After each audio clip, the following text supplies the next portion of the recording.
There's no place to escape to. This is the last podcast. On the left. That's when the cannibalism started. What was that?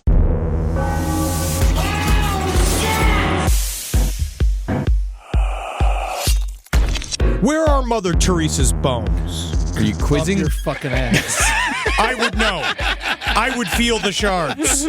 Where are Mother Teresa's bones? I have a business opportunity. Listen, where are Mother Teresa's bones? I'm looking it up right now. According to how she's in the mother house, of course. Yeah. Mm-hmm. Oh, this liar. The mother is house. Calcutta? This black liar. What? Is she in Calcutta? She is in a, where is it in Calcutta? I think it's next to Calcutta, Cleveland. And no, it was in, Mother Teresa's tomb is in Kolkata. It is in Calcutta, because she had such good memories there. Yeah, absolutely. She's laughing when she was telling people they couldn't have their food. No, she was one of her favorite things is being like, oh, look, it seems you have dropped your testicles. But I'm saying if we... got a little weight, are we? Oh, can I eat your nose? I eat your nose. Mother Teresa, if we smash up her bones and we piss all over her bones and we take that piss because of the magic of Catholicism, the piss becomes magical. Then we're making our own magic piss using the bones of Mother Teresa, and that's called money-making money, because piss is cheap. You could just get a priest to bless your piss. No. Yeah? No, it's got to be filtered. They do this shit all the time. You got to filter it through something else. What they do is, one way they keep saints' bones, this is true, they smash them up into little Dorito-sized pieces, and they put them in a giant vase, and then people pour oil in the top that comes out the bottom, so it runs all over the bones, and then magically the oil becomes magic because of the bones, the magic bones. Yeah. And that's why when you piss in it too, that becomes magic piss. And God has to like it because God set up the fucking rules. Except it was man who did it. Welcome to the last podcast on the left, ladies and gentlemen. Technically, this is a magic episode. My name is Marcus Parks. Bring me Mother Teresa's bones. I want her skin. I want her organs. I want her face. I'm here with the entrepreneurial Henry Zabrowski. Because that's all you need. That's the collateral. I heard St. Francis of Assisi gave his bones to the dogs because he liked animals. You know... Is it true? Is it true? Side stories, POTL@gmail.com. And if you're emailing me, though, at the same time, send me Mother Teresa's bones. Yeah. And we're here with the fun fact-filled Ed Larson. That's right, man. St. Jerome. He loved playing with skulls. Yeah. He did. Who's that? St. Jerome. The actual St. Jerome? Yeah, the actual St. Jerome. He's known for loving skulls? Yeah, well, the only picture I saw of him, he's holding the skull and looking at it like it's Hamlet. I think sometimes that was what TV was. Yeah. You just guess what the face used to look like. Why won't you talk to me? One day I'll bury you. But not this day. And this day I turn you into a bong. That's right. St. Jerome. Old St. Jerry. I didn't realize I'm the only Protestant bastard in this room. Both of y'all are Catholic. I'm indoctrinated. I'm in the cult. I'm confirmed. Yeah. And you can't leave if you're confirmed. What's your confirmation name? Xavier. Oh, Xavier. I did it because of comic books. Cool. Yeah, and I'm St. Papo, they said, because I wanted to pick the dumbest name in the St. You know, like, you truly were sort of almost like a brave figure in a way because you were openly against God. Yeah, I hated it. In Catholic school. Me too. They used to call me little devil kid and used to do this at me. No, I used to always tell them that it doesn't make any sense. And then when I left Catholic school, because I hated Catholic school, one day I told my parents that if they sent me back to Catholic school, I was going to fail on purpose. And so then I told Rudy Giuliani did. Yeah, then I told my Jewish father, I was like, I want to go to free school. And then I was able to go to that school. But then they sent me to CCD to finish out my learnings. Sure. And CCD, that sounds like a fucking juvie center. CCD is the Sunday school, essentially, for Catholics. Yeah, but you got to go on Sunday or like after school to learn about Catholicism more. But the thing is, I went to Catholic school, so I knew more than the fucking teachers did. And so I'm just sitting there playing on my ass, and they every time they're like, Ed, you seem to know a lot. And I'm like, ask me something. Ask me something about Jesus Christ. Ask the contrition. I fucking got your ass, man. Yeah. Guess what? Jesus was Indian. Was he? If he was anything. I don't think he was Indian. He was in there. I think India's a really long pretty ways far away away. from the Yeah. Middle East. Well, he was Asian. He was Israeli. Yeah. I don't know. Now he's worm food. To put it simply, the reason why we're talking about saints is precisely because of how they become saints. Their significance in Catholic, Orthodox, Anglican, and Lutheran churches come from their acts of holiness, sacrifice, and martyrdom, a.k.a. magic, torture, and getting murdered. It's fun. Yeah. Yeah, honestly, it does sound like a fun topic altogether, but only religion can make this boring. But because of the horrible fates of the saints, they're considered closer to God than the average Joe, and they have some of the worst deaths you can imagine that usually come as a result of religious persecution. Well, especially if your main dude is the flayed savior boy.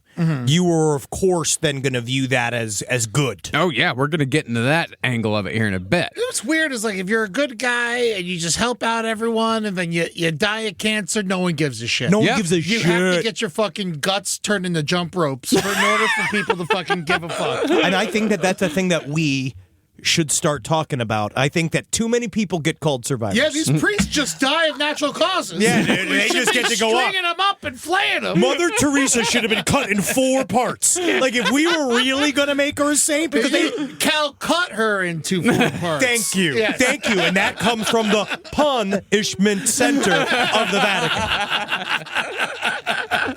Well, today we're going to start with the OG saints, the ones who existed before the advent of the Holy Roman Empire. This was a time when Christianity was decidedly more magical, and Jesus, according to the stories, would pop down to earth from time to time to kind of sort of help out sometimes maybe. Hey, hey, what's going on, everybody? You blind?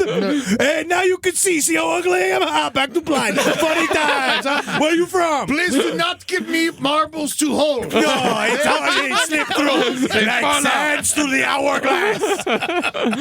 Well, in a way, the stories of the saints, they're sort of like DLC for the Bible. It's bonus content. Saints build on the original concepts of God, Satan, demons, and angels intervening in the lives of everyday people. Except with saints, it's done through lightning strikes or miraculous healings, and they involve a whole new cast of characters and a whole different kind of story. Yeah, it's like a different stroke. You remember different stroke when they go into college? Different world. Different world, yeah. Different strokes was scary. Good guy, yeah. What you talking about, Will? I thought you meant there was like a spin-off of Different Strokes called Different Stroke. Different stroke, Singular. which is just the father. The father of that having a stroke and trying to figure out how to jerk off again. God, I love the old television. They don't make shows like this anymore. But the upside to being a saint is that, according to some, you're allowed to skip the line and get directly into heaven instead of waiting for the day of judgment like everyone else. Or at least that's how it worked way back when. Ancient Christianity has almost nothing to do with modern Christianity. Like what it all turned into from the old days, like right after Jesus, quote unquote, died. Like this is like, it really was much closer to the ancient pagan, like actual magical process thought. Like it took a long time. They had to make it white. You know what I mean? Like they had to take it out and they had to strip all the fun out of it in order to convince you, the parishioner, that you had no power and that you had to speak through the priest that is the only person that could gatekeep God. Yeah, right? They And were that like took the a long time. Scientologists of the day. Yes. No, yeah. Yeah, because everyone's like, what the fuck are you talking about? No, there's 20 guys. You're a fucking idiot. Yeah.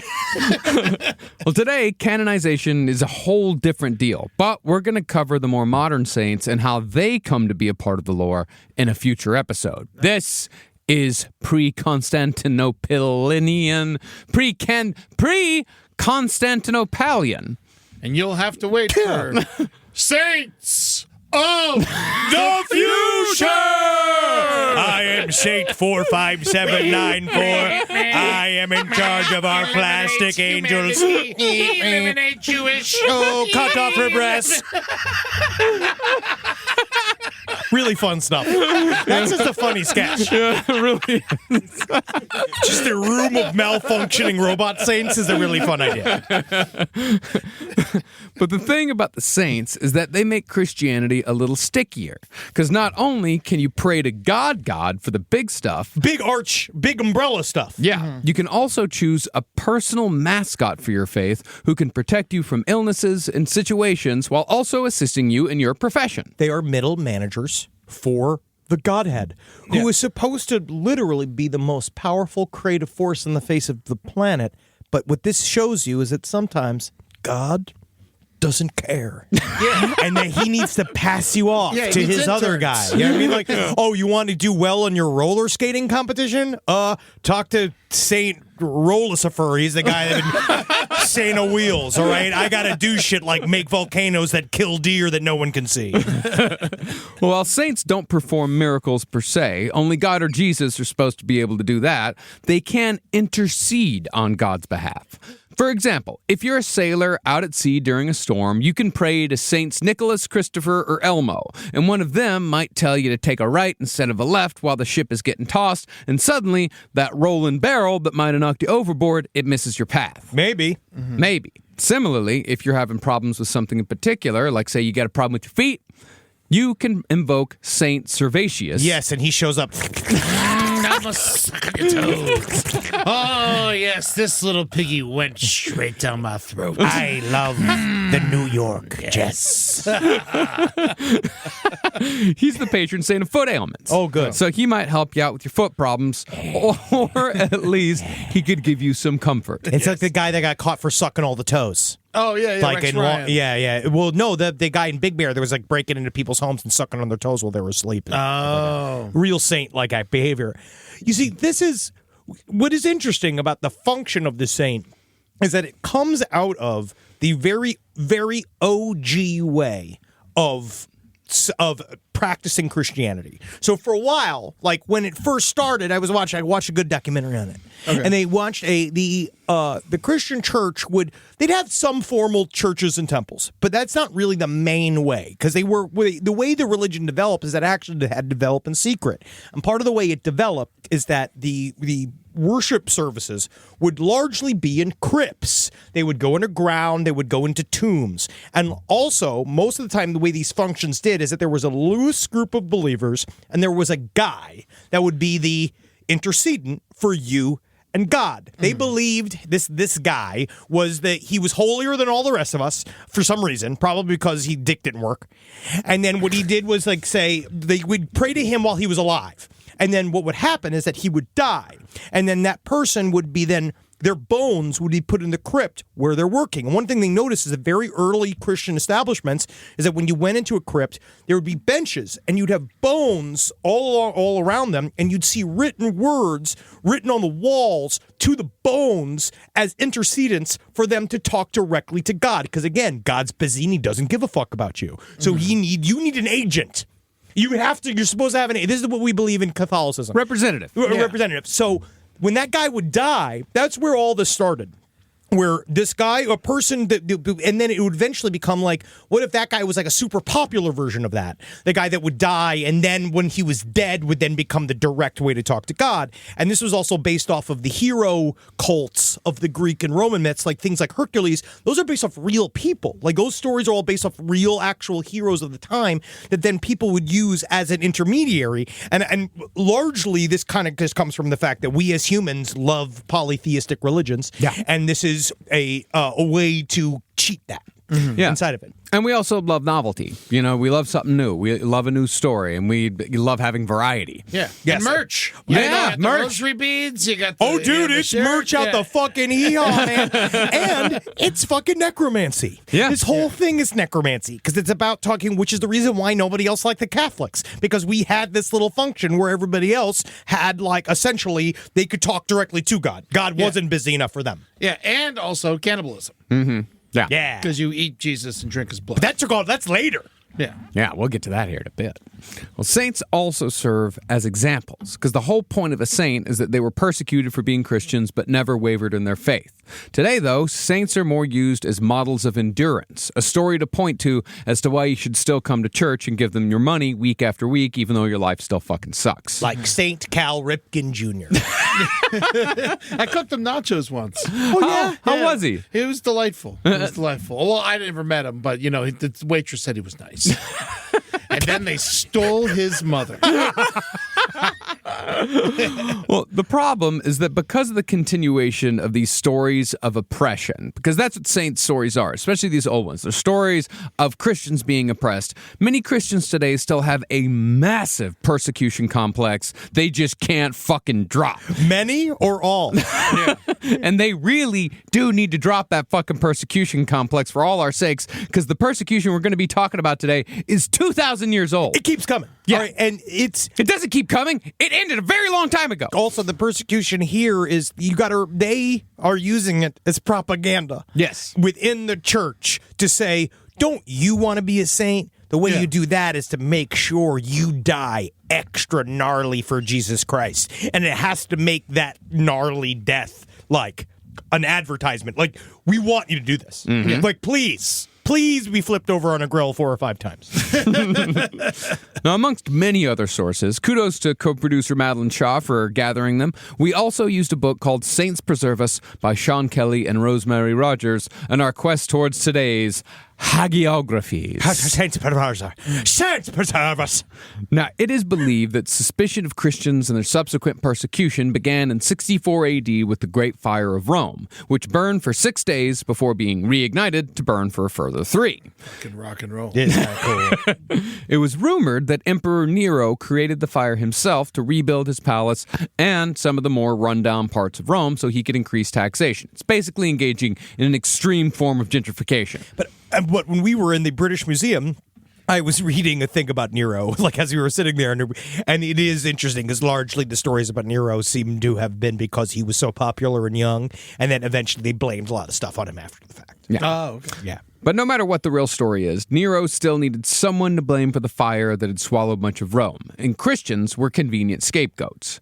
See, before this, people didn't really give a shit about Christians one way or another because they had no bearing on how people lived their daily lives. But because they were seen as having such bizarre beliefs, what with their one god that was also a man but also a ghost, they were easy to otherize in a society that worshipped thousands of gods. Because the older religions, God is a lot more nebulous. And what the Christian religion did was essentially, I feel like, maybe, I'm obviously speaking entirely out of school, but it really seems that they like the concept of, that God started as a dude. He started as a dude, and it shows you what you can do in this life if you're just meek enough. If you're just humble enough, you two become the ever-loving Lord of all existence. You know, it never made any sense to me because it's like, is he God of just Earth?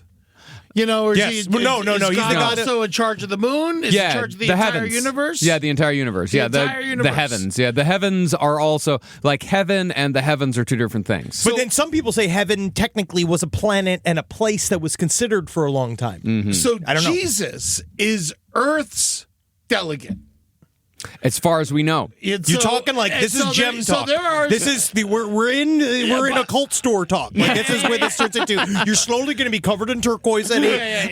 You're not allowed to go to Sedona with this line of thinking. All right, I can't allow you to go because you're going to come back like you're going to not wear pants anymore. And you're going to be talking about the Pleiadians, and I can't deal with that shit. I know you're this far. I know that it's funny. You think it's me, but I think that you're the closest to start showing up in a tunic. I mean, what if aliens come and one of them's wearing a cross? We're fucked. I'm fucked. Well, because I feel like they would do it much like when we were talking before the show. That's like a punk thing. Well, to redirect the anger about a fire that destroyed nearly 3/4 of Rome, Nero ordered that roughly 900 Christians be punished for starting the fire and keeping it going.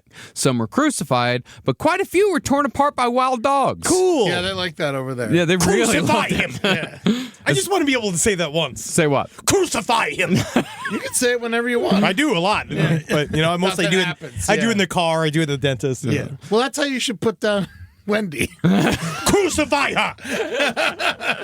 Yeah, make her Are you carry. sure we can't just give her the shot? No. She must serve as an example. Open the keys to dog heaven. Well, as far as the motivation for starting the fires went, it was said that Christians hated Rome and therefore hated all of humanity because of their worship of this one God who was nowhere to be found in the Roman pantheon. See, to Romans, church, state, and private life were all intertwined, meaning that the fortune and strength of not only your day-to-day day-to-day existence, but the empire itself depended on which god was mad at you that day. They've been kicking it down to the single person for this whole time, dog. Mm-hmm. So if you went against this notion by worshiping one god, and if your religion had rules saying that all other gods were just different heads of your religion's bad guy in disguise, then that meant that you could fuck things up for everyone. And so the Romans began spreading rumors about Christians, saying that they only met at night so they could eat the flesh of innocent Romans. Yes.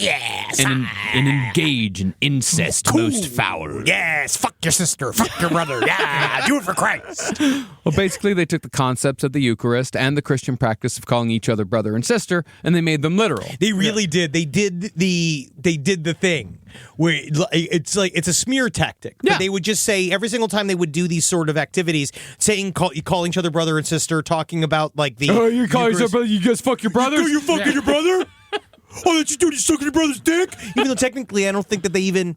Well, dick sucking was around, but They love dick sucking in I know. Rome. Oh, no, I know. Don't worry God. about that. Yeah, I don't think that's an issue today. I actually feel like weirdly, I think it was the opposite, where it was just like you had all these fucking pains in the asses Christians showing up, and they weren't sucking dick. Yeah. And in Rome, everybody was already That's right. sucking dick and fucking, and they didn't even have. I feel like they didn't have concepts for like sexual identities in Rome. Like it was all just all over the place. Where it's just like they did it, they stunk it up. I remember we had the concept of a sketch that we never wrote that was called Jeffrey Dahmer, Time Traveling Police Officer. Yeah. And then he goes to Rome and he's like, this is great. This is where I belong. Yeah, I remember that.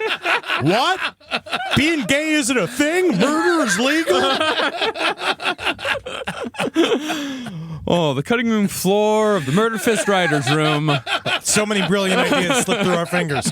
Why aren't we on Jimmy Kimmel? Well, Christians were also blamed for environmental disasters like plague, drought, or earthquakes because their worship of one weird god was making the Roman gods really angry. I'm starting to actually think they're correct. I'm starting to think that we got to go back.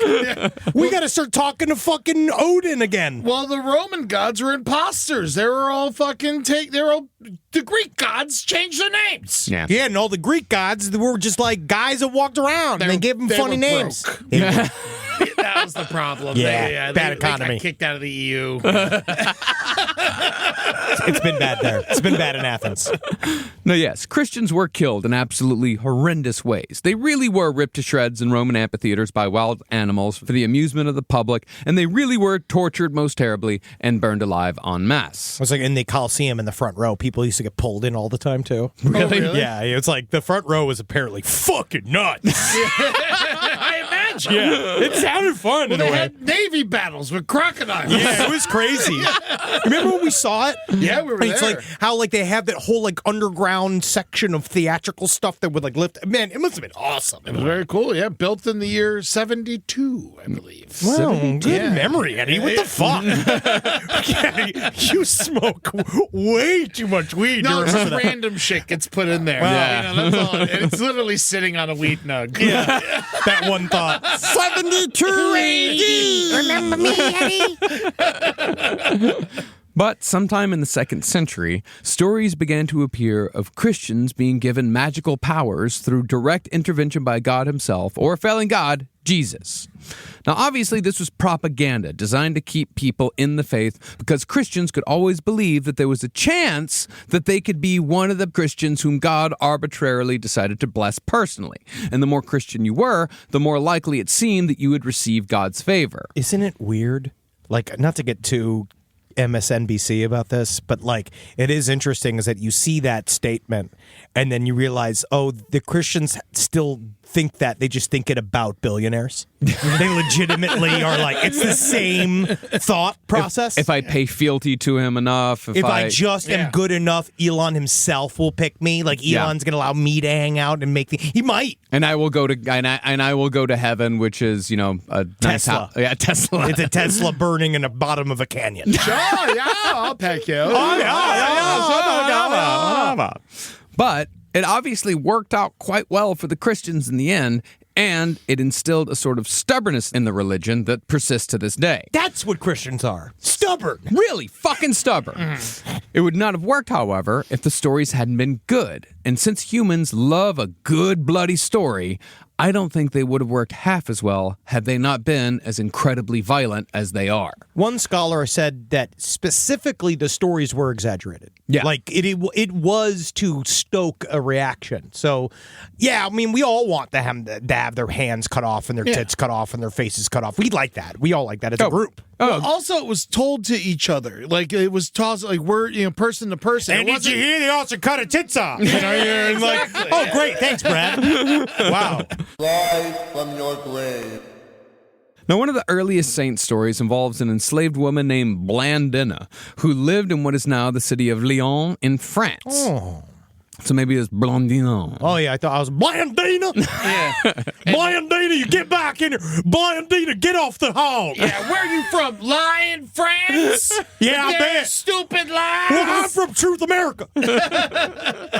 See, this is during the reign of Marcus Aurelius, who had decreed that while Roman citizens who were Christian, they would be quickly beheaded upon discovering their faith, non-citizens, like slaves, they needed to be tortured first. So, once Blandina was outed as a Christian, she was brought to the amphitheater of the Three Gauls to be publicly tortured and killed. I love that name. Bring her to the amphitheater of the Three Gauls. You got it, boss. Blandina's on the menu. Come on, y'all. Woo, woo, woo, woo. Now be careful of them Gauls. They'll steal your fries if you're not paying attention. Yeah, that's the biggest crime that happens at one of these activities.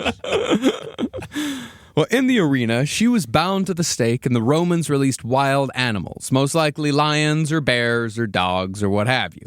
And most of the imagery that you see of Blandina, it's lions. But the animals simply circled Blandina and did nothing. So she was thrown back in jail, much to the chagrin of the audience. She tasted like shit. Yeah.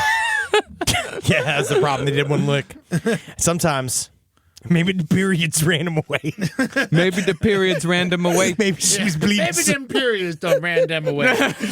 You know what? That's some good math, Cesarius. Sounds like something would come out of the mouth of the fucking inbred family in the town where I grew up. You didn't think that maybe the period scared them? You don't know. They don't. They like fresh meat. Blandina, Well, a few days later, you got them jellies? Blandina, you got jellies today? A few days later, Blandina was brought back to the arena where she was whipped, placed on a red-hot grate, and enclosed in a net before being thrown to the mercy of an enraged bull. That finally killed her.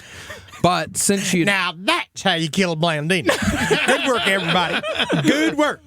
But since she had prayed to God during her first round in the arena, and he'd saved her at least once, she became Saint Blandina.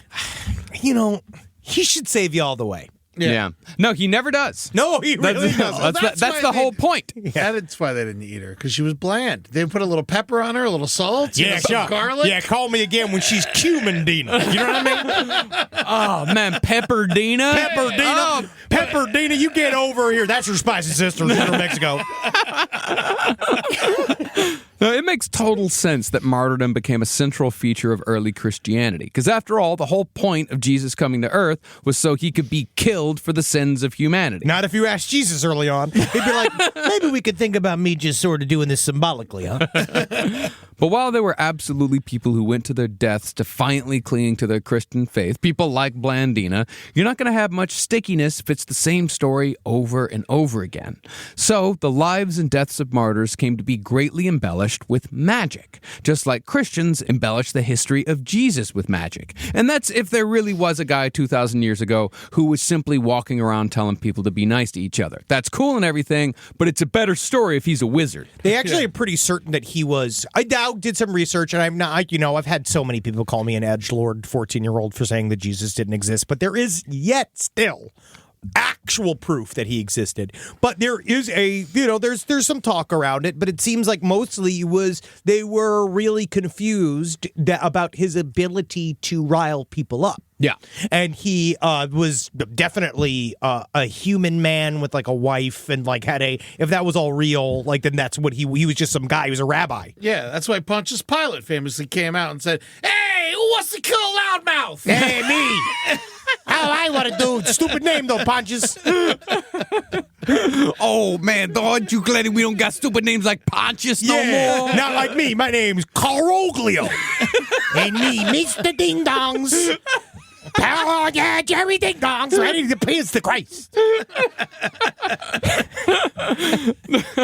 Now, just as there were magical relics stemming from Jesus, like the Shroud of Turin, Fake. pieces of the True Cross, Fake. and the Spear of Destiny, Fake. the bones, ashes, and blood-stained clothing of saints have become magical objects too, and they're very real. And those are real. These were venerated in churches, first in secret, then as tourist attractions for converts. Come see the bones of the boy saint, Sicianus, and toss a ducat into the plate on your way out. They talked about, it's true, it also fed the merchant world. Like, they would have these, though it first would start as like a secret worship place, then it would become a public worship place where people would come, and then they start selling. Like, one of the most found artifacts of the day is these things that are little flasks, right, that people would collect the saint oil with, and they would like exactly what I said. They would have a thing called like a rectory, I think it was called. I forgot what it was called, what they put the things in. It was like the veneration rectory box. sounds right. Like, and they would collect it, but then they'd start selling the little flasks, and then eventually a whole market would evolve right there, and they literally, the saints became the first version of like Buc-ee's, like big old traffic stops that you'd go, big rest stops that you'd go and buy shit at. Maybe that's what you need to do to get Mother Teresa's bones. Put some money on the table. Oh yeah, no. I don't think you can afford Mother Teresa, but we can probably get you some other little guy. Honestly, I just need one. I just need one bone. Yeah. And the reason why I want Mother Teresa just because she's the most recent, and it's all like She's not lies. the most recent saint. She is. There was that kid who just became a saint recently. Again, but they're all lies, dude. Yeah, but there was like a 17-year-old kid who just died and became a saint. I feel like in the end, I want to see a miracle on camera if we're doing this now. Well, you don't have to have a miracle. You have to have a miracle to be attached to you. With Mother Teresa, what they did was after the fact, after she died, is that some guy was like, I couldn't see before, and then I prayed to Mother Teresa's ghost, now I can see. And they're like, done, because she did work or whatever. Oh my God, the latest saint. Here's a kid. His name is Carlo Acutis. Yeah, I bet. He's referred to as God's influencer and the patron saint of the internet. Yep. What was his miracle? He was a computer whiz. Was his miracle Taylor Swift's rise? He's the first millennial saint. Yeah. What was his miracle? I don't think he had one. You have to have a miracle to be a saint. I don't think you do. You do. I think looked it they up. Just have to like you. No, you have to have a miracle attributed to Saint you. Edward bought his way in. Exactly. That was the miracle. The power of money. He was beatified in October of 2020 after the Vatican officially recognized that he interceded from heaven in 2013 to save the life of a Brazilian child who was suffering from a rare pancreatic condition. There you go. That was science. Doctor did it. Second miracle, a girl from Costa Rica suffered a serious head trauma after falling off a bike in Florence, Italy, but recovered after the odds after her mother prayed at Acutis' tomb in Assisi. It just means, yeah, it's fine. These are not real miracles. He was a sissy, huh? He didn't fight. But in the same vein of, like martyrdom, the heroic displays helped convert people. Because if you're watching a person get ripped apart by wild dogs while basically singing Amazing Grace, you're going to be impressed on some level no matter who the fuck you are. Oh, yeah. Yeah. Now, being a Christian in Roman society meant that you were basically cut off from everyone and everything else. It meant the true definition of a cult that demanded you live a separate life from the rest of humanity at all times. See, every house, marketplace, street, and tavern was filled with pagan idols, signs of Satan. In public events like festivals, sports, and theatrical performances, these were always associated with the gods, which more Satan. You also couldn't serve in the military or public office because all that was tied up in the gods as well. You also couldn't be in any sort of like cultural profession because that was also tied up in all the gods. And you might be asking yourself, how do the Jews fit in all this? Where's the Jews? Hey, Blandina, where's Jews at? Pre-Christians. Yeah, because after all, they were around for thousands of years before the Christians even thought about this shit. Jesus was a Jewish man. Yeah. But basically, it seems like Jewish people were grandfathered in because they'd just always sort of been around. And they weren't all weird and pushy about their faith like the Christians were. So, yeah. So that was basically it. Like, they were part of the fabric of society. Yeah, basically like, oh, yeah, we're cool with them. They're cool with us. They don't bother us. We don't bother them. Everything's cool. But then eventually would become, they always were then persecuted in certain ways. Of course, yeah. For sure. But they weren't trying to push their religion on anybody. No, because they specifically don't have an evangelical arm. Yeah. Now, the Romans started cooling it on the persecution of the Christians after the reign of Emperor Decius in the mid-3rd century, who came up with a sort of compromise. He decreed that all citizens of the Roman Empire, except the Jewish ones, had to present themselves before the local magistrate and perform a sacrifice for the gods. After killing an animal in front of a local official, that magistrate would give you a certificate of compliance. Oh. Now, some Christians did perform the sacrifice just to get the paper. Yeah, get it done. But most of them just faked the paperwork. And that was deemed good enough, at least for a little while. Yeah, that's good. Honestly, I like old school red tape. And as a result, Christianity grew from an estimated 1 million followers to 6 million over the next 50 years. And by 300 AD, churches were prominent in major cities across the empire. Now, there was one final push during what was known as the Diocletian persecution, but Emperor Constantine the Great brought that to an end when he famously converted to Christianity and issued the Edict of Milan, which gave all Romans religious freedom. Oh, nice guy. Yeah. But Is he really Constantine the Great? Yeah, that's what they call him. But I mean, in terms of how great was he? Well, you don't know, man. Yeah, we absolutely know. We have a very good idea. So why is he great? Yeah, because he made Christianity legal. He doesn't know. He doesn't fucking know. Holy Roman Empire, all that stuff. Make Constantine great. I think. Yep. Yeah, I think. But I like putting him on the spot. Really grinding shit to a fucking halt. But during the time in between, after Romans decided Christians were a good scapegoat, but before Constantine made it safe to be a Christian for literally 1,700 years now, a lot of Christians did die horrible deaths as a result of Roman policies.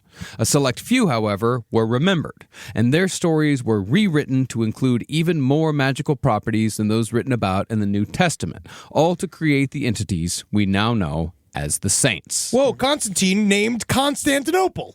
You didn't know made that? He built it. Of course, I would. That's an easy guess. Yeah, that's why it's called Constantinople. Now it's Istanbul, not Constantinople. Constantinople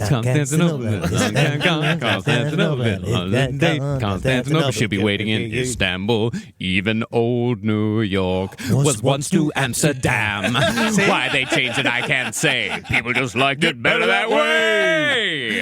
Amazing. Love that. God, I love that song. Now, our first saint today. That got you back. Yeah, they got me back. Now, our first saint today is Saint Lawrence, died 258 AD. Larry, please. Yeah. And Lawrence was my father, and he got burned to the stake by his ass.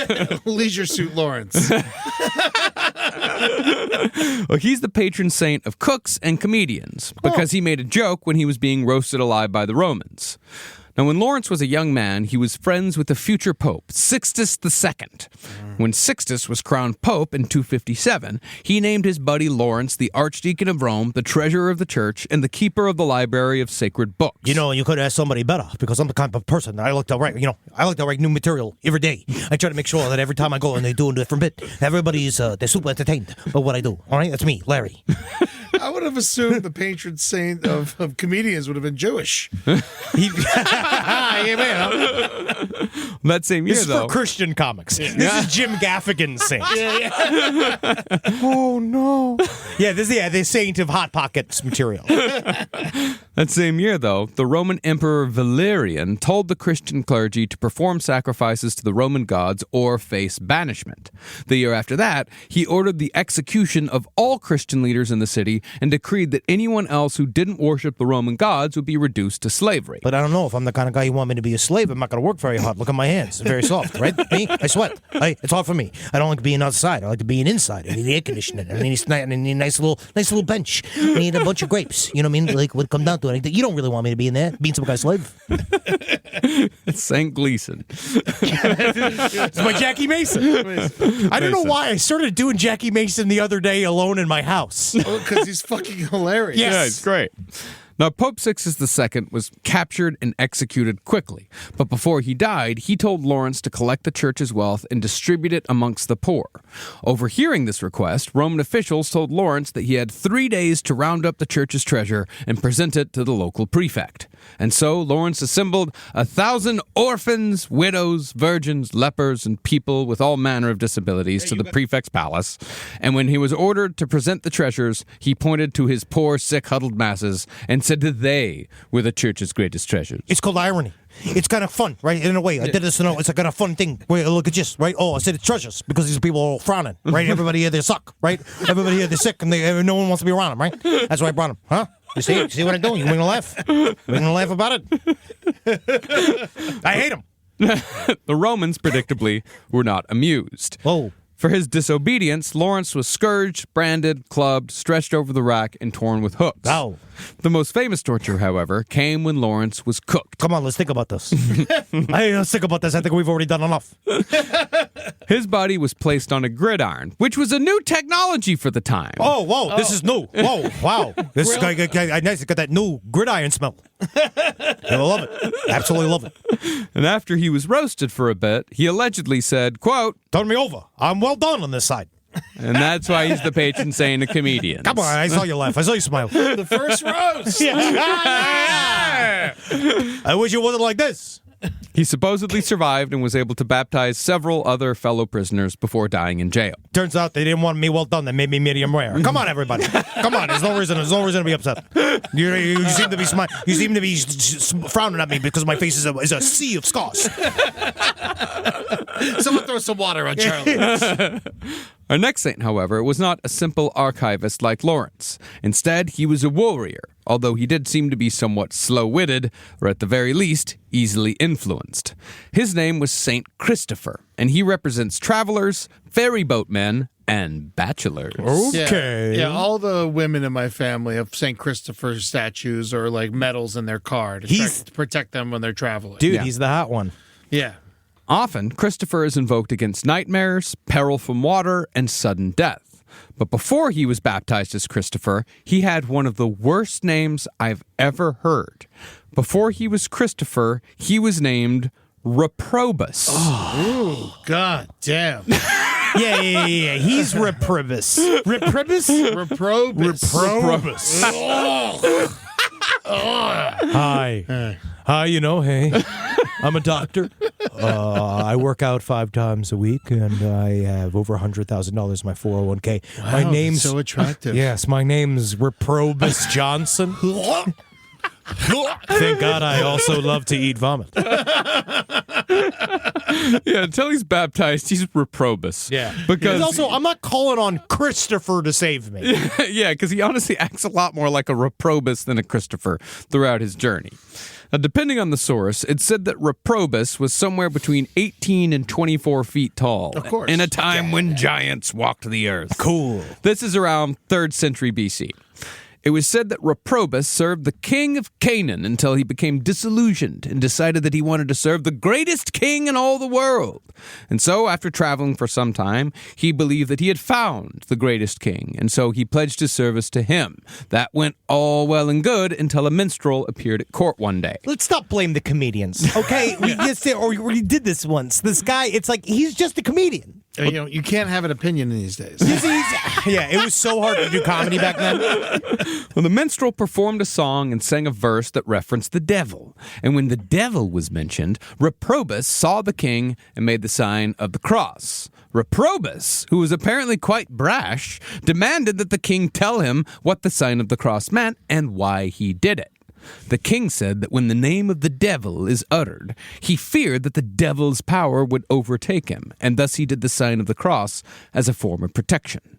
This told Reprobus that this king was not the greatest in the land after all, so he left court to seek and serve the man the king feared, Satan himself. Fuck yeah! Yeah, of course! I seek Satan! I will find Satan, and I will work for him! Reprobus. Sorry, my own name. Yes, I'm sorry. I don't think I can hire a Reprobus. But according to your resume, it seems to be going very well. I also hate the stupid cross thing that they do. It doesn't do anything. No, It's your fake. name is Reprobus. Have you thought about shoving things in people's asses? To me, honestly, I'm looking at your CV here, and the first thing it says to me is that This guy loves to long distance peg. Well, eventually, Reprobus came across a group of knights, one of whom was a cruel and horrible man.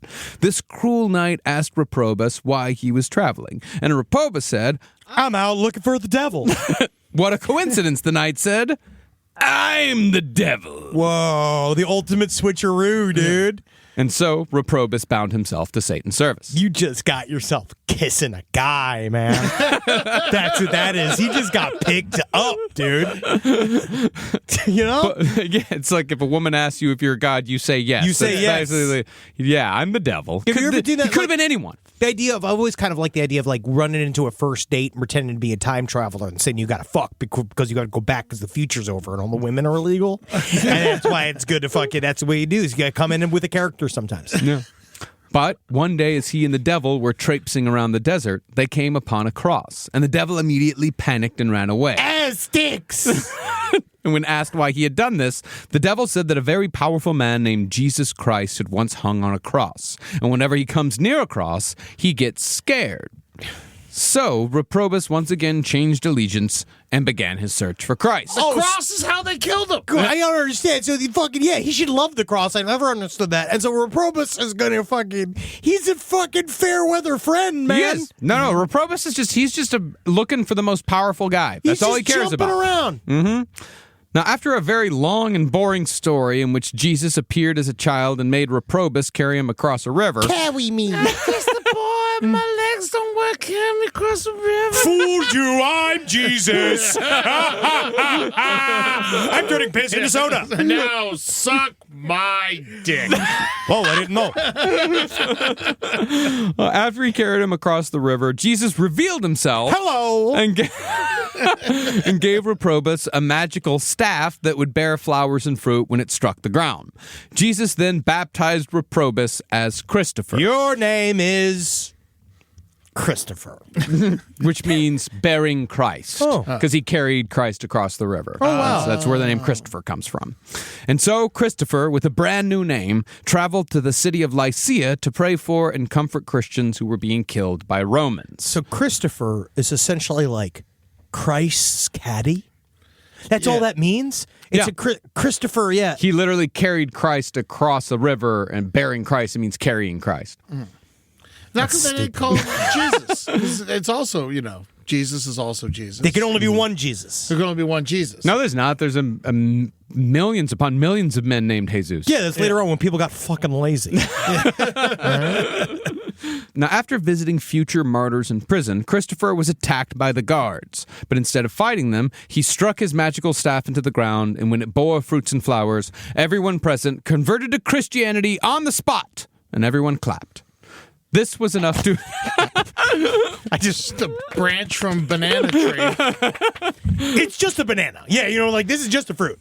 This was enough to impress a local warlord named King Dagnus, who sent 2 knights to retrieve Christopher. But when the knights came back with Christopher, they'd also been converted along the way. So King Dagnus told Christopher that if he didn't sacrifice something to the gods then and there, he would be tortured and killed.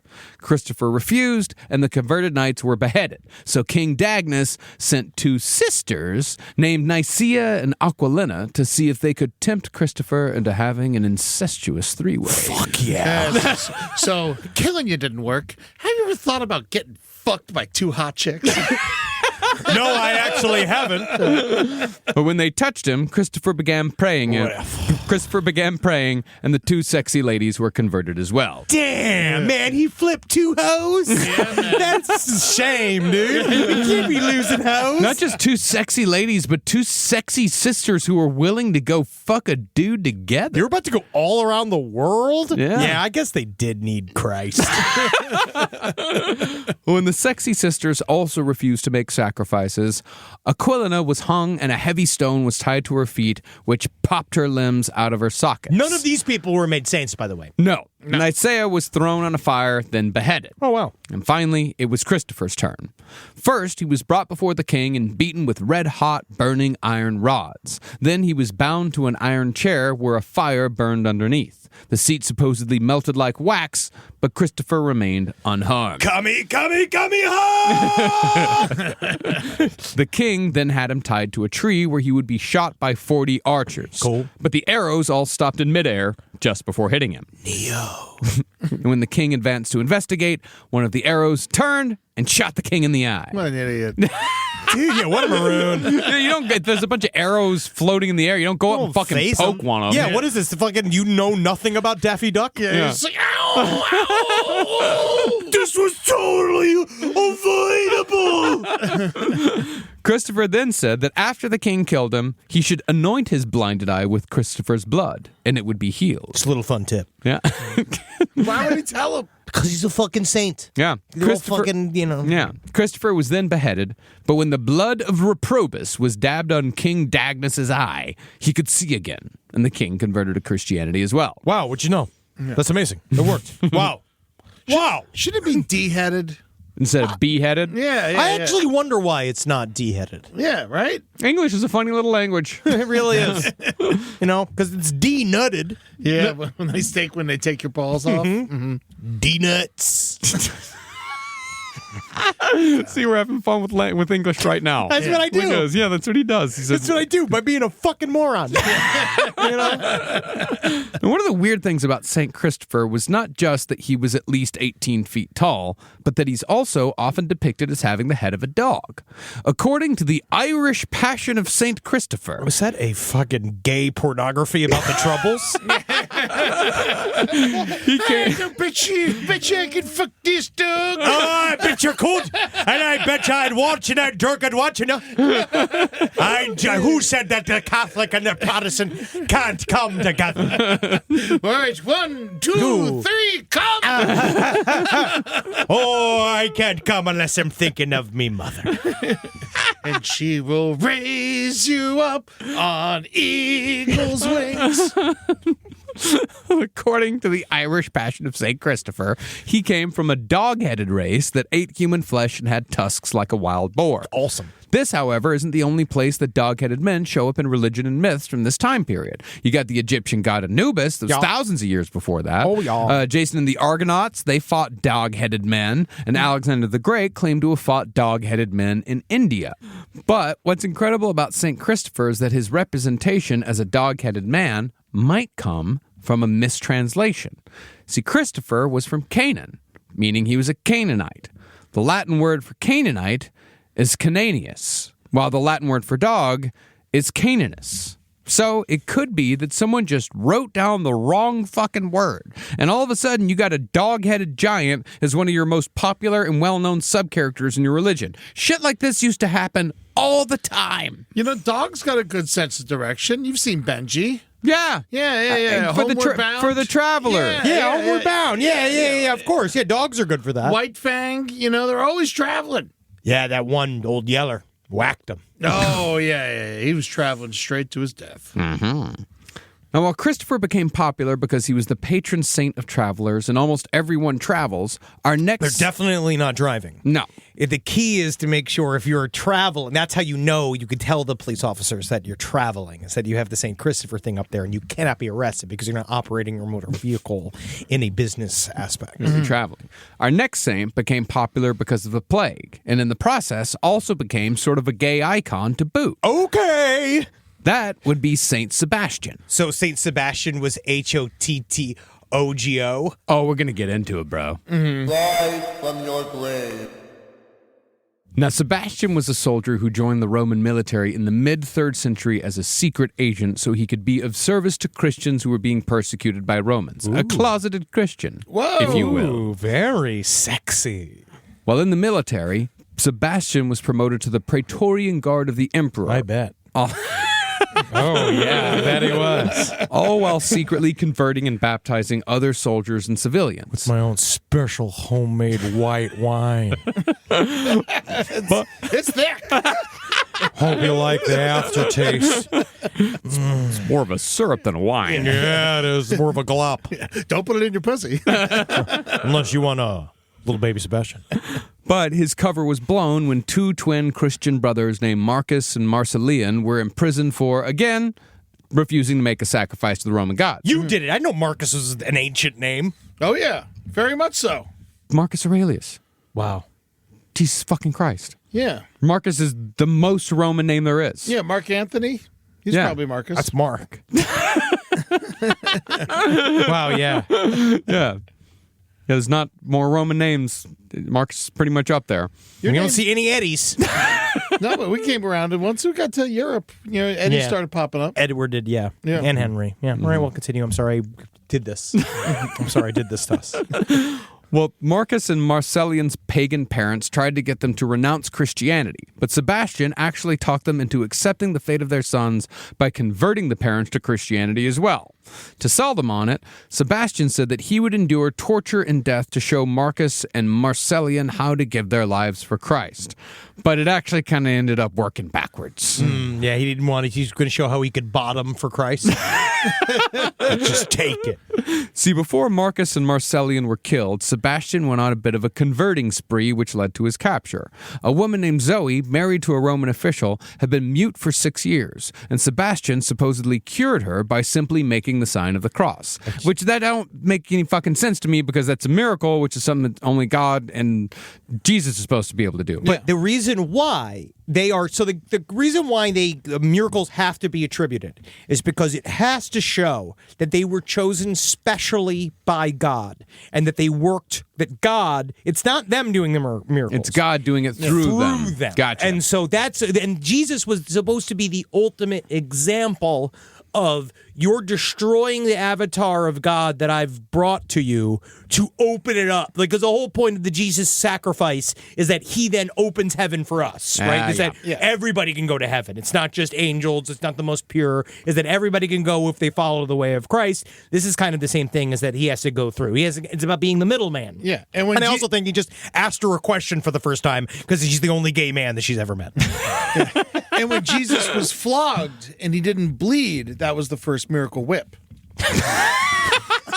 Something's wrong with this whip. What's wrong with this damn whip? Like, they're all just whipping each other. Ow, ow! Well, Zoe's conversion caused a whole cascade of conversions amongst local Roman authorities, which caused an equally strong backlash. Zoe was the first to be arrested, caught praying at the grave of St. Peter. She confessed to being a Christian, and in probably the worst death out of all these, she was hung by her hair over a smoking pile of shit until she choked to death on the fumes. I mean, that sounds nice. That's what Julie has to deal with every single time. Yeah. She has to go into the bathroom after you. Well, we do this thing now where she sits on my lap when I shit. And Married life. Married life is amazing. I love chicken and the egging it. That's what we call it in our house. Yeah. I'm the chicken. She's making the eggs. Yeah, can you sneak one through?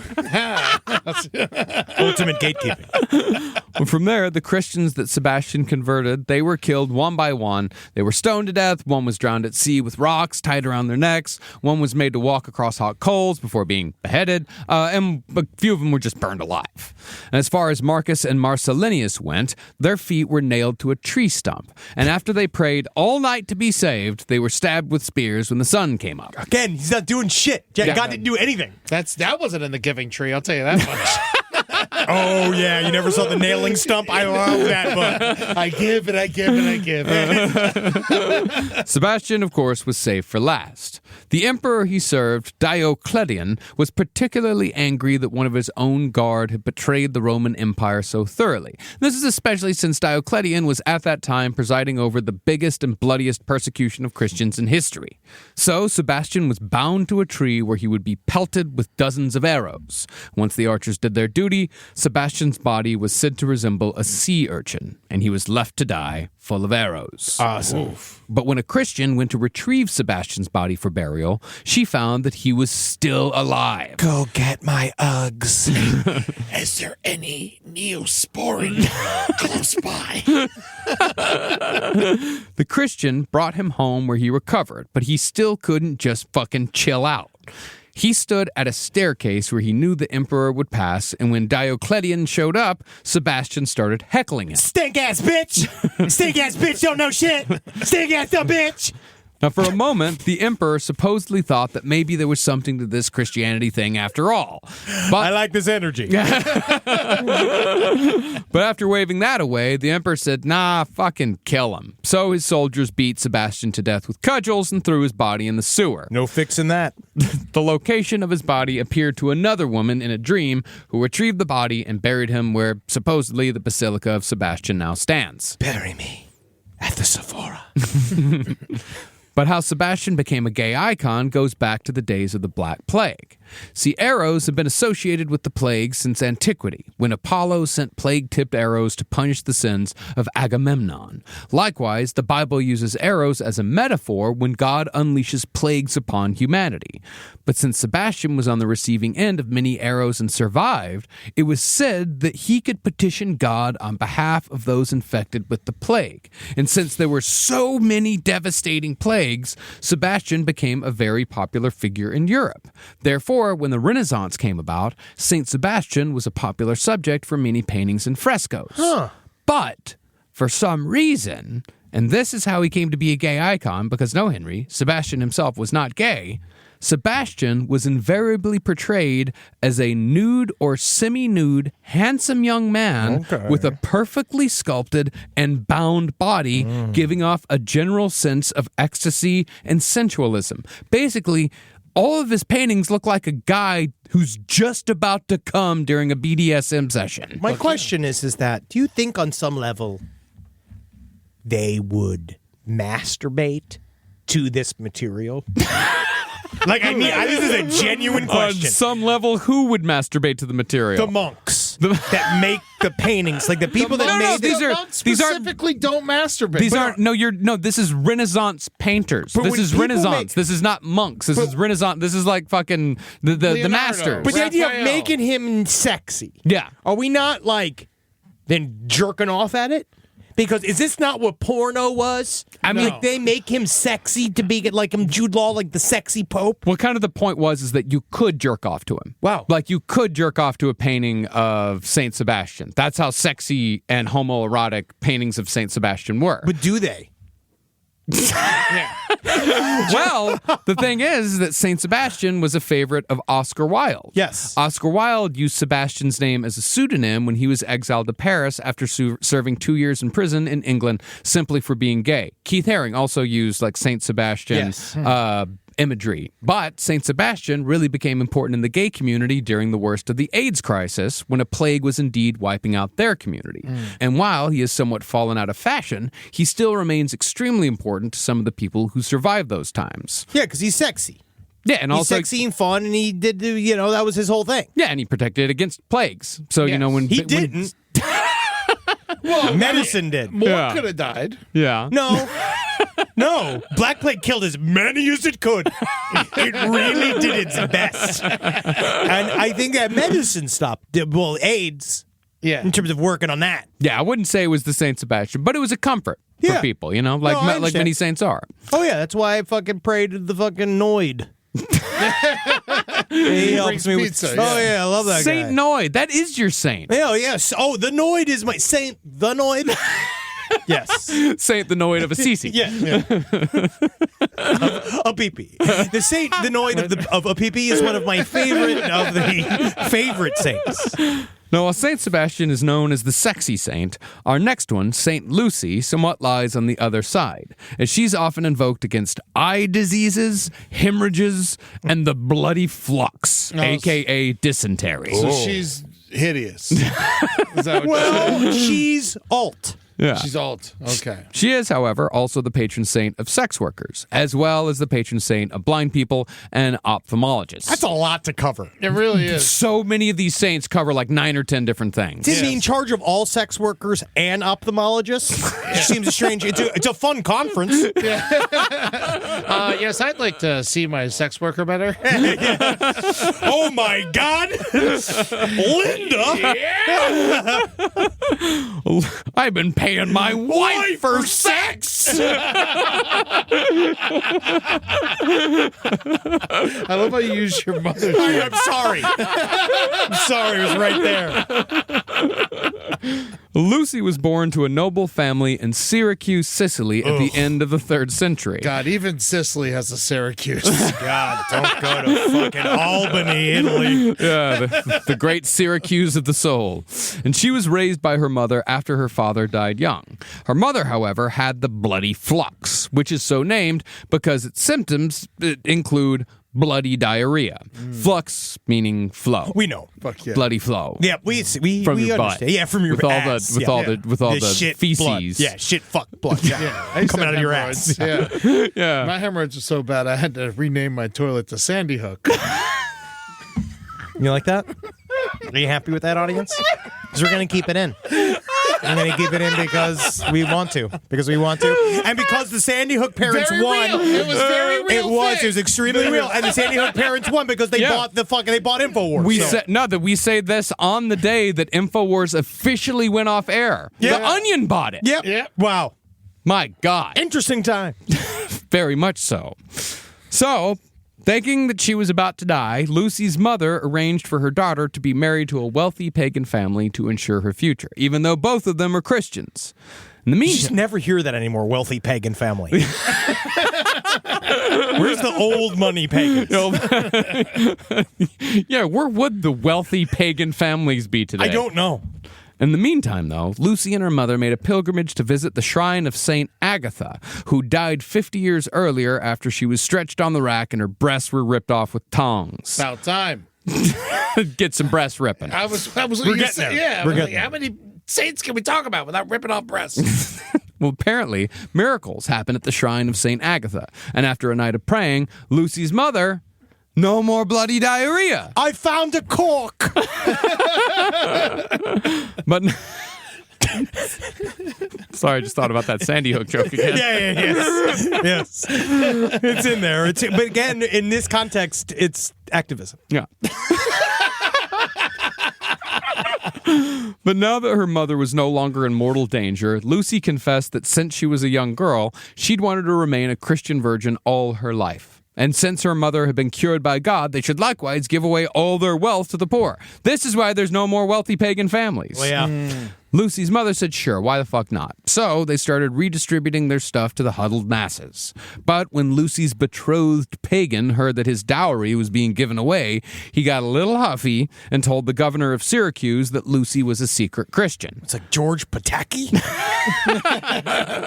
This got Lucy arrested and interrogated, and when she again refused to burn a sacrifice, the governor of Syracuse sentenced her to be defiled in a brothel where she would become a sex slave to disabuse her of any notion of remaining a Christian virgin. But when the guards tried to remove her, she allegedly became heavier than a boulder, and she still wouldn't move even after they hitched her to a team of oxen. So they figured, fuck it, let's just burn her right here, right now. Can we fuck her first? But when the wood was set aflame, Lucy didn't burn. She was finally killed when a sword was thrust through her throat, though, which really does seem to be the secret weakness of any saint, because God, for some reason, just can't fucking deal with neck injuries. There's something about it. He doesn't like helping the neck. It's hard to kill a lesbian. That's what I heard. That's what I heard from my father. That's what I heard from my grandfather. That's what I heard from my baseball coaches. But as time went on, Lucy's legend evolved to include, for some reason, torture by eye gouging. It was said that Lucy foresaw the end of Christian persecution, and she said this to the governor of Syracuse, so he had her eyes removed. Other accounts, however, are far more dramatic.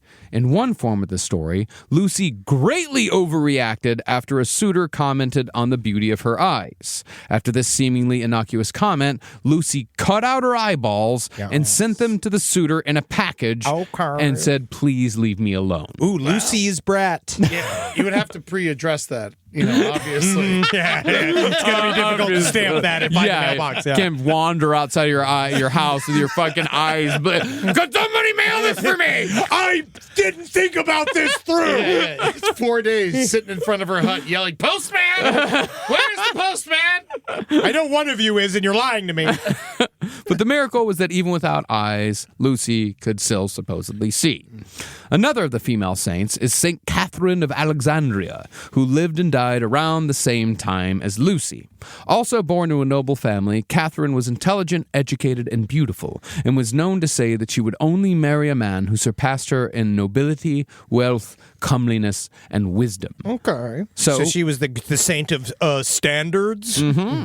So, Catherine's mother, a secret Christian, brought her daughter to a hermit who lived in a cave, which I'm discovering was kind of a common trope in early Christianity. Because there was a whole side quest in St. Christopher's story that involved a hermit as well. They viewed that as that is the local holy man. That's kind of what they're talking about. Somebody that was specifically just so in tune with Christ that they became like sort of an aesthetic. Yeah, and he had to, live outside of town. Yes. And hide and so on and so on. Hermits were the first people that realized what assholes were. Yeah, the hermit. Stayed away. They were the first one to say, fuck all y'all. Yeah.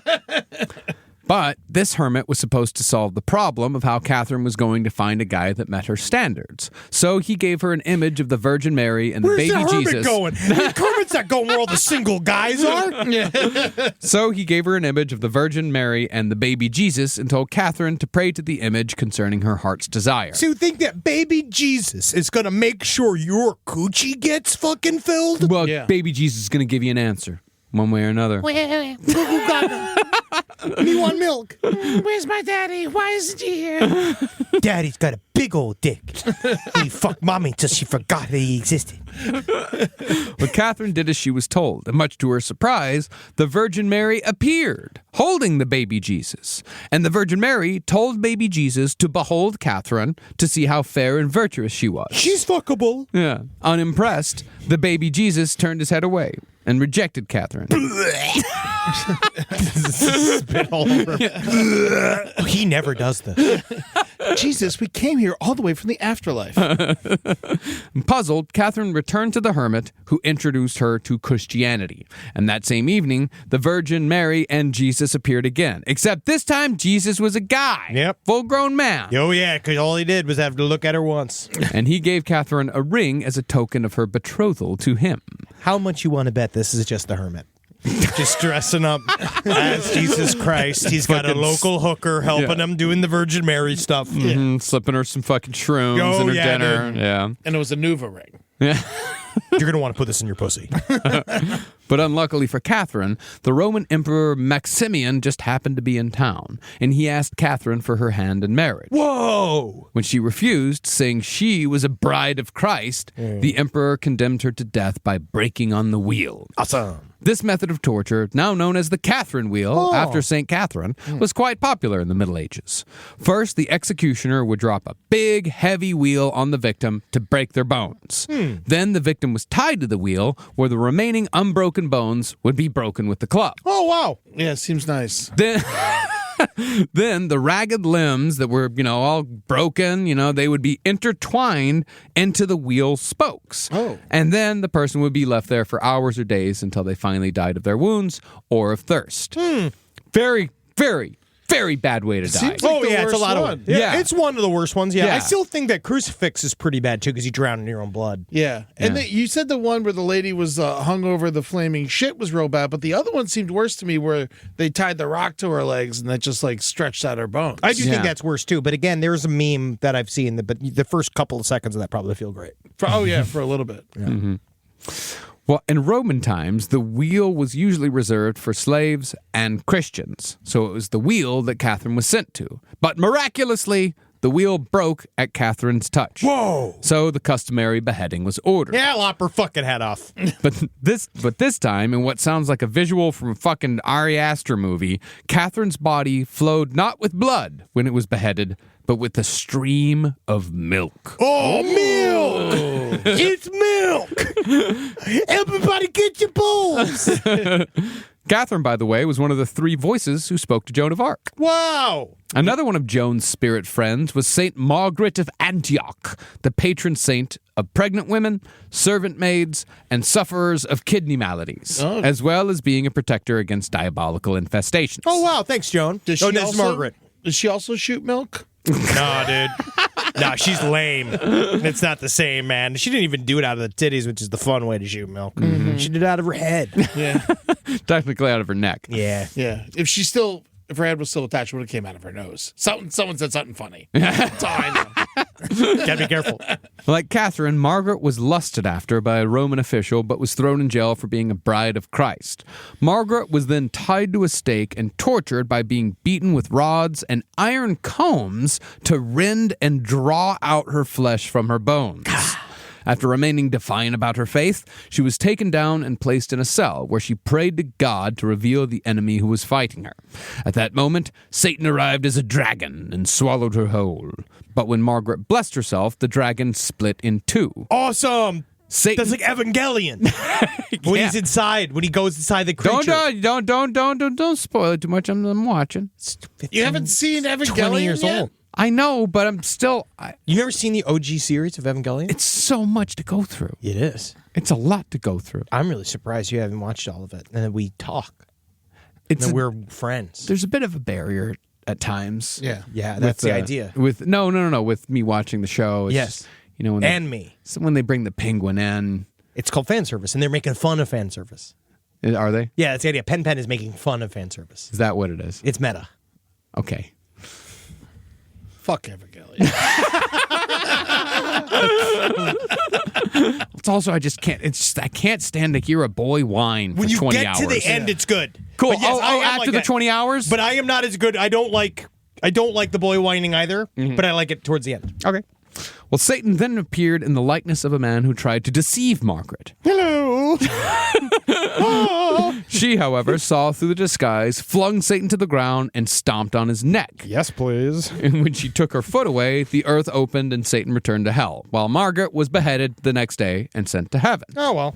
I guess that's good. Yeah. She literally saved Earth from Satan 3 times. But it's said that since Margaret's story is so fantastical, what with the dragon and all, her feast day was removed from the Roman Catholic calendar in 1969. Matt Reeves is a good director, but he's ruining everything. Everything has to be grounded. It could also be, however, that the Catholic Church, none too fond of women, weren't that comfortable with a super aggressive female saint. Can't say that for sure, though. Who knows? But when it comes to legacy, one of the more interesting saints is our last today. That would be Saint Barbara. Oh, yeah. The patron saint of architects, firemen, and miners, who is predictably invoked against explosions, fire, lightning, and sudden death. Honestly, if you have time to pray to Saint Barbara before an explosion, you should be running. Yeah. St. Barbara also lights all the explosions with cigarettes. Yeah, I do. Yeah, give me a carton of Mentos. Again, she was a beautiful young maiden, hailing from either Lebanon or Turkey, probably Lebanon. So beautiful was Barbara that her father hid her away so no man could see her beauty, and her only contact with the outside world was with her pagan tutors. Who are not going to be the horniest people on the face of the planet than pagan tutors? They don't even have to worry about keeping their jobs. Tutors are paid by the hour. That's a gig work. Now, there are many sources that all have a different answer on how Barbara was introduced to Christianity. But like all the other converts, she liked what she heard from someone, and weird shit started happening after she accepted the Christian faith. Her father became enraged when he discovered she was a Christian, but when he drew his sword to murder his child on the spot, she ducked the blade and fled the tower in disguise to hide in a cave in the surrounding mountains. Have you ever tried that when you were getting, it is bad. You ever run from your dad? Yeah. Before you get the fucking spanking or whatever, and then it always makes it worse. You realize that while you might be a quick, small thing, he's a large, fast thing. Yeah, he's big. Yeah, he's big, yeah. Well, yeah. You want me to talk about when my dad hit me? Honestly, I'm already bored. Well, while she was in the mountains, she was found and ratted out by a shepherd. Barbara later cursed the shepherd by turning his sheep into locusts and turning the man himself into stone. Barbara was dragged back to the city and handed over to the local magistrate, who sentenced her to death by beheading if she didn't renounce her faith. I'll do whatever I want. I'll turn you fucking all your bullshit. You got a dog, I'm gonna turn it into rats. I can do whatever I want. I don't even know how you can put me in jail. When she said no, she was flogged with rawhide and her wounds were rubbed with haircloth to increase the pain. But each night she'd pray to Jesus, and he'd appear to heal her wounds so she could go through the whole thing all over again the next day. Alongside Barbara, however, was another Christian woman, Juliana. And together, their bodies were raked and wounded with hooks before they were led naked through the city amidst cheers and hecklers. When it finally came time to execute the two women, however, the magistrate gave the honor to Barbara's father, who, with a swing of the axe, beheaded his daughter in a public forum. Every father's dream. But at that moment, a crack of thunder was heard, and Barbara's father was struck by lightning, immediately reducing him to ashes. Yeah, fucking daddy got blown up. That's fun as hell. But he did behead her before he blew up. Very Yep. much so, yeah. Oh, yeah. Now, because of this lightning strike, Barbara is invoked against thunder, lightning, and accidents from explosions involving gunpowder, as well as violent workplace accidents of any kind. Oh, wow. Slip and falls. Yeah, she really is. She's the patron saint of slip and falls. But that's also how Barbara became the patron saint of artillerymen and miners. The most interesting legacy of Barbara, however, comes from Lebanon, where St. Barbara's Day was turned into a version of Halloween. See, in the local version of the story, St. Barbara evaded Roman officials by dressing in a costume when she hid in the hills before the shepherd found her. Don't tell anybody, but I'm a taco. So, on December 3rd, the day before the local annual feast day, children in costumes roam neighborhoods screaming, "Hashuli ye Barbara!" telling Barbara to run away while replicating her escape. That's cute. They then go door to door collecting sweets and money in exchange for a song or a bit of dancing accompanied by a tambourine or hand drum. And if the host gives a good treat, the kid will sing a song to compliment them. I like your treat.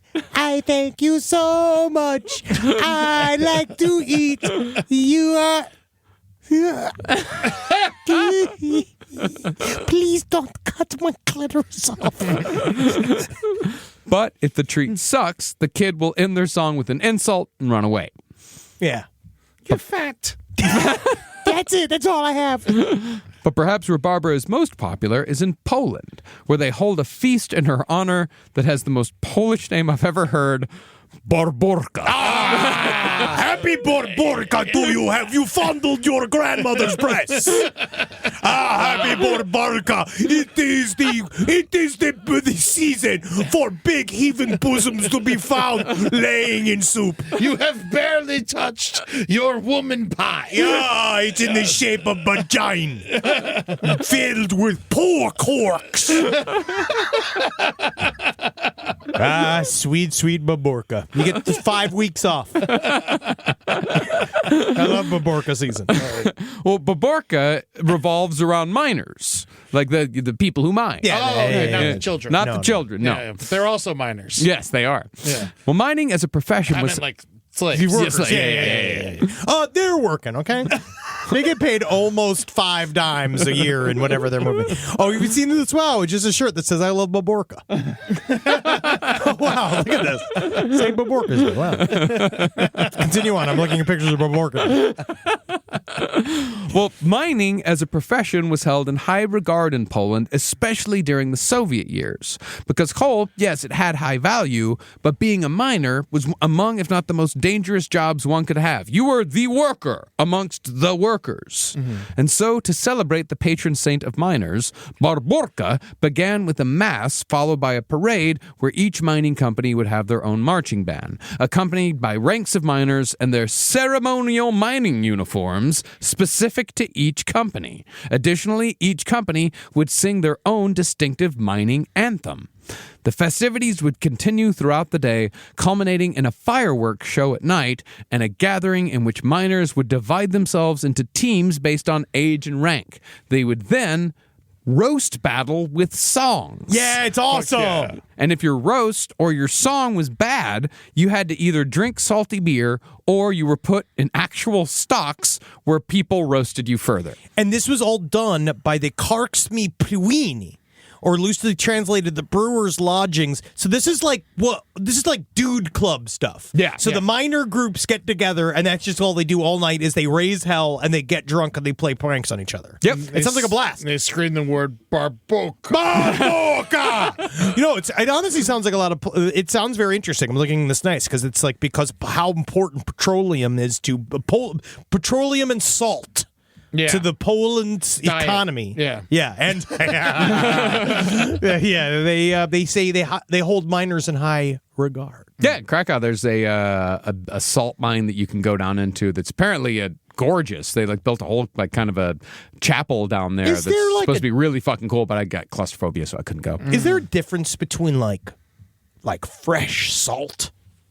What do you mean? If you got fresh salt, if you went down to the salt mine and you got some fresh ass salt, I think salt's the same. I think so, but I don't know. Well, 'cause you salt SideStoriesLPOTL@gmail.com. things to keep them good for a very long period of time. Yeah, but I wonder if there's different levels of quality of salt. I think so. Yeah, it must be. I figured you'd know this. Yeah, there's I table don't know salt, this. I'm there's just kosher asking. salt, there's That's why I'm asking the volcanic audience. salt, I know those types of salt, but I don't know Yeah. whether or not if it's fresh salt. Like, you don't really want freshly brewed beer. It's gross.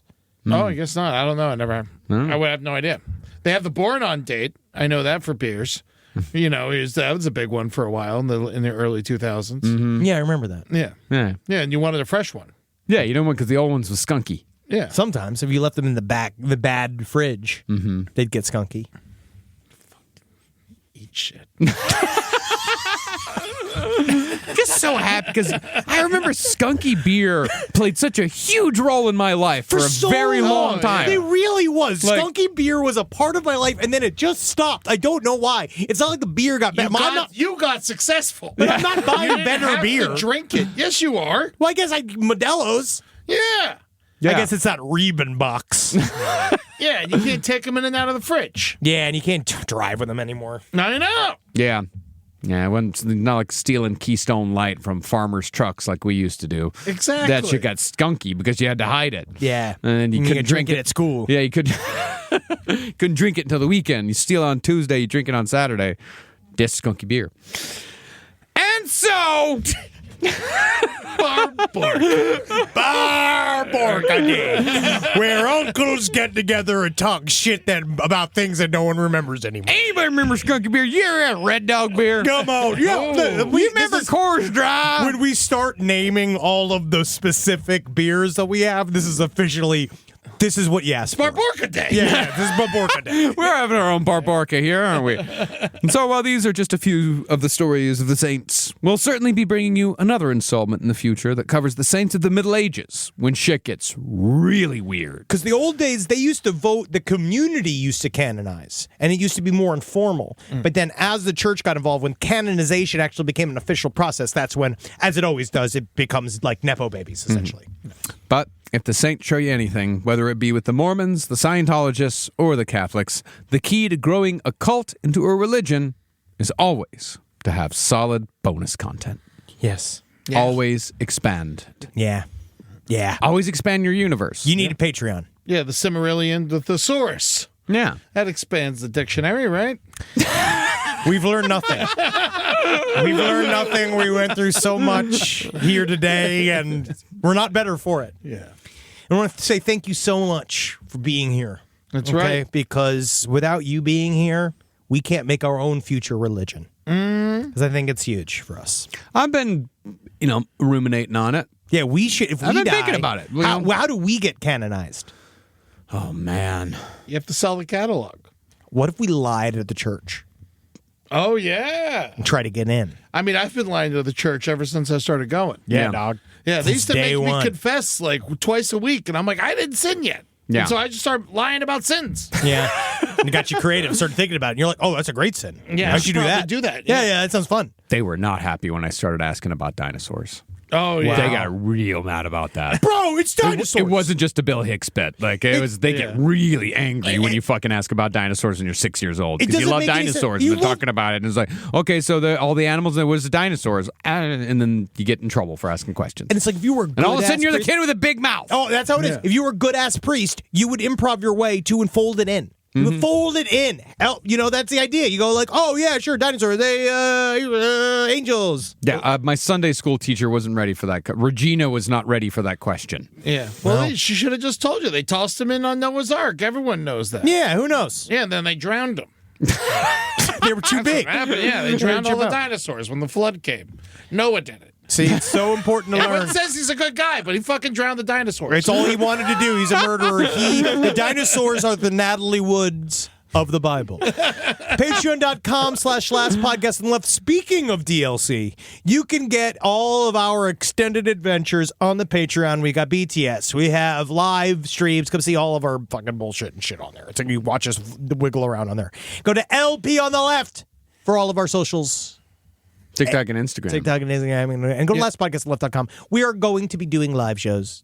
We're out there. We have so many fucking live shows coming. December 7th. December 7th is a big one in New York. King's Theater. I can't fucking wait. Cannot wait. Yes, and then after that, we're going to be in Atlanta in January, and then Dallas in February, Nashville in March, Detroit in April on 4/18, 2 days before 4/20. Not bad. And then on May 3rd, we'll be in Toronto. But next week, next Saturday, Henry and I are going to be with Billy Wayne Davis doing Side Stories Live. Cannot wait. At the Mateel Community Center in Humboldt. Yeah, we're going to be California. the goal is to make sure we can perform, Eddie. I know. Because Billy Wayne, right before, he sent an email. There's a dab bar before the show. I was like, can it be after the show? Yeah, I don't think we should do a dab bar and then attempt to perform. I feel like we're going to forget to do do show. I'm not going to do my 5th dab ever and then get on stage. No, because it's frightening. I did a podcast with Frank Castillo. That was he did it all with dabs, and it was one of those where it's like 45 minutes in, and it's like, what? I know. I'm like,